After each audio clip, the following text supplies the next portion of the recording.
Good afternoon, everyone. I would like to begin by recognizing we are gathered here on the traditional lands of Treaty 7 First Nations and also recognize and acknowledge Métis people of Alberta who share a deep connection with this land. As I was leaving for this presser, I learned about the sad passing of Queen Elizabeth II. There will be an official statement from Rachel Notley and on behalf of official opposition coming soon, but I want to extend my deepest condolences to the royal family and everybody who is mourning today. I would like to make some brief remarks about the UCP presser earlier today that was held by 4 UCP candidates. The UCP is in total chaos. Albertans saw that very clearly today. It's a party at war with itself and consumed by internal drama. The UCP is totally focused on infighting, and they have no plan to address the very real challenges that Alberta families are facing. The UCP has no plan for the worst affordability crisis in 40 years. The UCP has no plan to build a modern and diverse job economy. And the UCP has no plan to fix the terrible damage they have done to our healthcare system. Instead, the UCP is debating the merits of yet another fraudulent plan to fight with Ottawa and setting up yet another leadership struggle. Let's be clear, the melodrama we have watched for the past 2 years will not end on October 6th. In fact, it will get much worse. More infighting, more inaction. The UCP is not capable of giving Albertans a competent and responsible government. We saw that clearly today. Alberta NDP is ready to lead. We are united, we are energized, and we are laser focused on helping families through the cost of living crisis, creating jobs, and fixing healthcare. Thank you, and I will be happy to take your questions.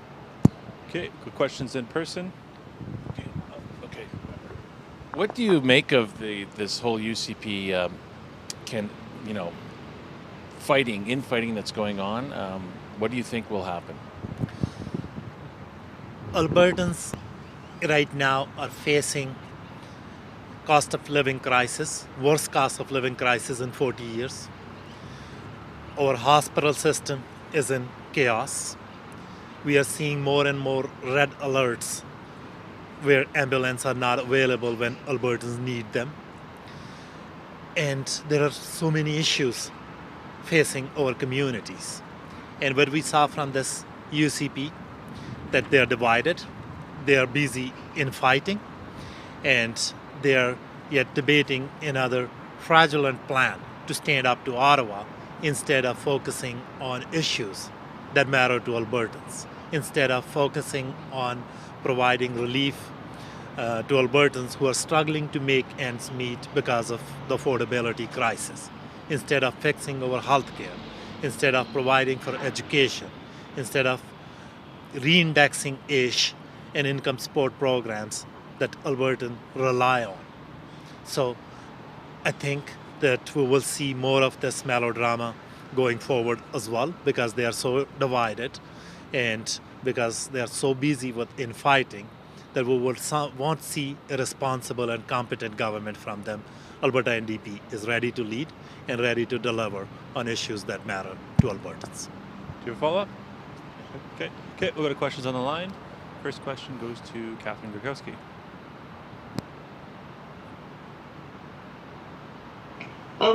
One of the leadership candidates today said that it's possible that if Smith wins and she brings forward this Sovereignty Act, it's possible it would trigger another leadership race because the caucus may vote against this bill. What's at stake here in terms of what can happen should this Sovereignty Act be brought in? I think what's at stake here is that Albertan won't see any real action on affordability crisis. Albertans won't see any action on healthcare chaos, and Albertans won't see a government that is focused on issues facing them. That clearly shows that there will be more drama, more infighting, and sure, I can agree with that assessment that we might see another leadership race and more infighting from the UCP. Did you have a follow-up, Catherine?